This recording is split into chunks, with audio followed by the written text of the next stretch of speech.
Alam mo, ang gagawin ko, tama yung sabi kanina. Saka yung Ano ba meron ito? Pakinain ito.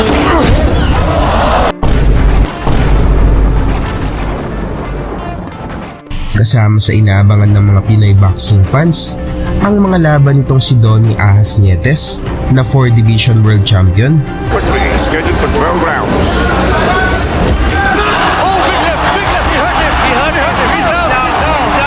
at General Cuadro Alas Casimero na 3 Division World Champion.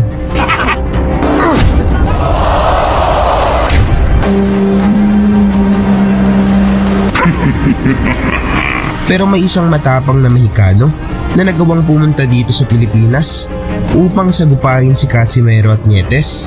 Ito ay ang tigasing Mexican boxer na si Felipe Salguero na nagpahirap ng gusto kay Donnie Nietes. Pagkatapos na angkin ng tubong negros na si Nietes ang WBO Light Flyweight title kontra sa Mexican boxer na si Ramon Garcia Hirales sa pamamagitan ng unanimous decision sa laban na ginanap sa University of St. Lasal Coliseum sa Bacolod City. Isang matapang na Mexican boxer pa rin ang dumayo dito sa Pilipinas upang may paghiganti ang kababayan. Ito ay si Felipe Salguero na nagmula sa Tijuana, Mexico na gustong angkinin ang titulo ni Nietes. Sa laban na ito mga bro, dala ng Pinoy na si Nietes ang 29 wins, 1 loss at 16 knockouts, habang si Salguero naman ay may record na 16 wins, 2 losses at 11 knockouts. Dito ay didepensahan ni Ahas ang hawak ng WBO belt na naganap sa Resort World Hotel sa Pasay City noong 2012. Isa ito sa may turing na mahirap na laban ng champion na si Nietes na umabot ang palitan ng mga mabibigat na suntok sa round 12, kung saan nagpakita talaga ng tibay ang Mexican na si Salguero. Naipanalo man ng Pinoy na si Nietes ang laban, ngunit talagang nasa napakadikit lang na unanimous decision, 115-113 sa isang judge at parehong 116-112 naman sa dalawang judges. And still, WBO Junior Flyweight Champion of the World from the Philippines, Donnie Ahas Nietes! Isang taon lang nakalipas mga bro, bumalik sa Pinas ang Mexicanong si Felipe Salguero upang hamunin na naman ang isa pang kampiyon na Pinoy, ang IBF Light Flyweight Champion na si General Cuadro Alas Casimero. Buong akala ng Team Salguero na madaling laban lang itong si Cuadro Alas mga bro, na para bang napanigurado na nila na maiuwi ang titulo. Ang hindi nila alam mga bro na mas mabagsik pa pala kay Ahas Nietes ang kanilang babanggain. Tara na mga bro, ating balikan kung paano ginulat ni Casimero ang pambato ng Mexico, kung saan bumagsak si Salguero ng 3 beses at winakasan na ito sa round 11.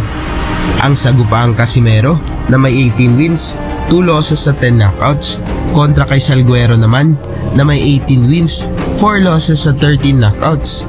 Ito ay pangatlong depensa ni Casimero sa IBF Flyweight title na naganap sa Makati Coliseum, Philippines.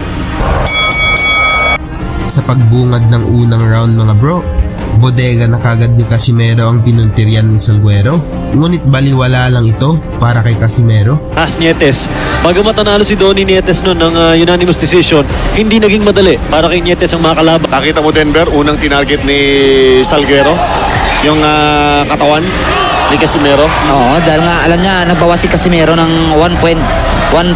Kasi pag start ng first round, ang mga Mexicano, hindi nagtatarget ng mukha talaga. Karamihan, puro katawan.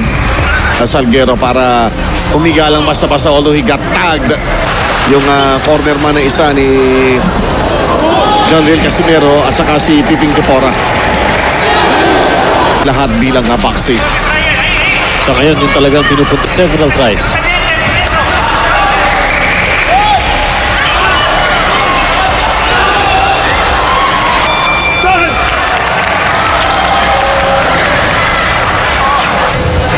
Akala nyo sa Las Vegas silang makikita ha? Kompleto ang dalawang bata. Mas tumindi ang palitan ng suntok dito sa pangalawang round mga bro, na kung saan medyo kabado pa ang Pinoy sa pinakitang tapang ng Mexican boxer. Pinalalabas sa Mima Dulas doon sa red corner. Dapat siguro silipin ng ating kanya kasing trainer, si Pedrin Mora. Yan ang gustong style niya. Kailangan i-engage mo siya. Saka siya makikipagpalitan doon siya. Yun ang, pag nagpe-prepare ka dyan, may video na, may YouTube na ngayon. Di ba dapat Kaya lahat ng Meksikano na kakalaban ko, natatakot. bombahan agad Mark yung nakikita natin dito? Kasi tama si Mark, alam ng pagkakain. Sit up ato jab. Jab ta ko na sit up na to man. Tanaw mo ko sa batik tiro mo pag pwede ka kumubirhan. Ha? Kung scorecards kasama kay Denver, parehong rounds natin, rounds 1 and 2 ay sa panig ni Casimero. Dahil sa dalawang magkatapat natin sa ibabaw ng ring. Ang ganda ng sikwat na yun. Ha? Gumagana rin yung jab dito ni Casimero. Maganda na uppercut. Kumonekta yun. Hindi ko nakikita senyales na si Casimero ay apektado nung kanyang pagbibiga kahapon ng isa't kalahating guhit.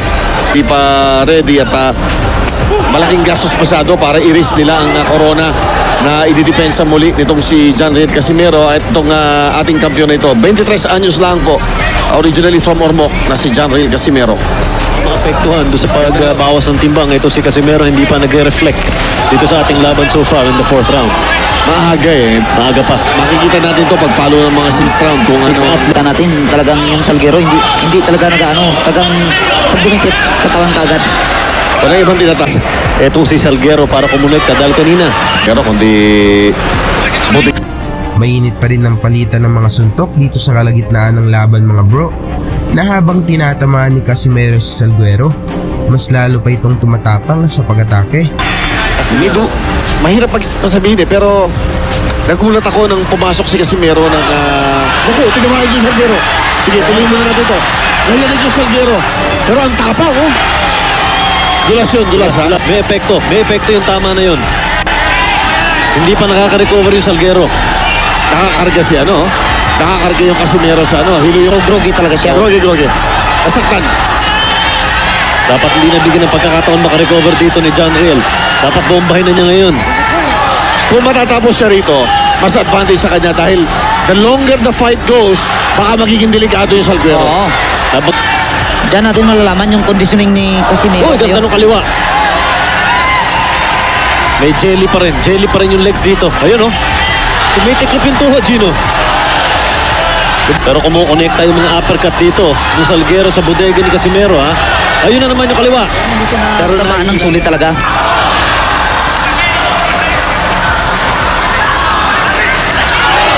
Basta ko si Salguero syempre doon sa kanan. Yun ang Yung niya, at saka nahuli ni Salguero to. Yun yung question ko kanina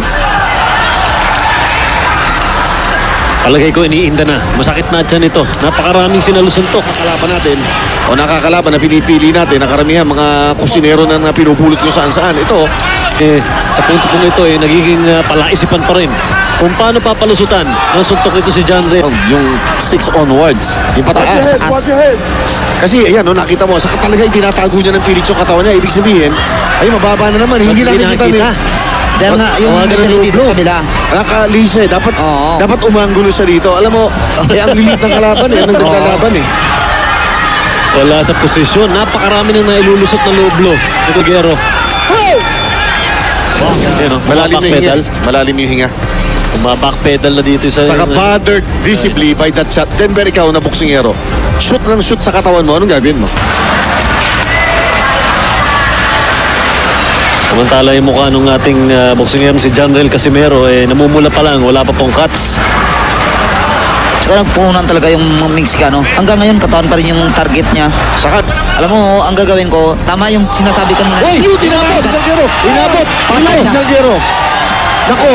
Nagmula sa mga kombinasyon na suntok ni Casimero, napabagsak nito si Salguero, ngunit tumayo lang agad ito at nakipagsabayan. Nako! Ang ganda ng tama. Ang ganda ng tama. Ang ganda rin pang 2 minuto. Ginusto yun. Reserva sa suntok, reserva sa lakas. Quality, imbis na quantity. Oo. Combinations galing dito kay Casimero.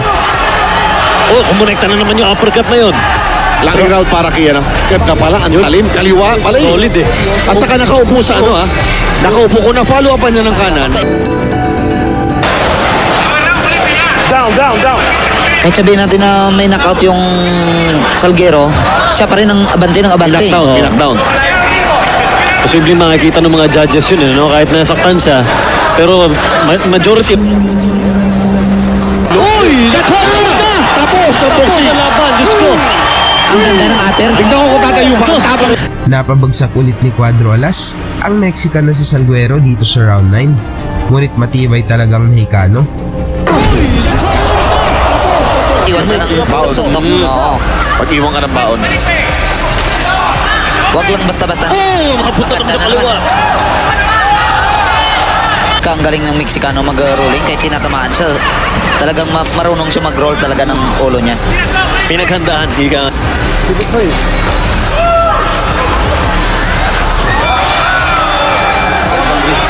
Boxing. Mexico versus Philippines. At dito talagang respeto kayo sa dalawang panig. Basa, timing, Oo. isang matinding sundok. Hindi naman! Ang tapang nito! Ayaw talaga tumumba, Gino. Ano ba meron to sa giro na to? Ano ba kinain ito ngayong araw? Oh, na! Oh, Diyos ko, wala na. Mula sa malalakas na bomba ng batang Ormoc na si Casimero, bumagsak ulit si Salguero. Dito na tinigil ng referee ang laban sa round 11. Ano ba kinain ito? That's it, tinigil na. That is it. Nakuha ni Casimero mga bro ang panalo sa pamamagitan ng technical knockout. Salamat at hanggang sa sunod nating mga videos.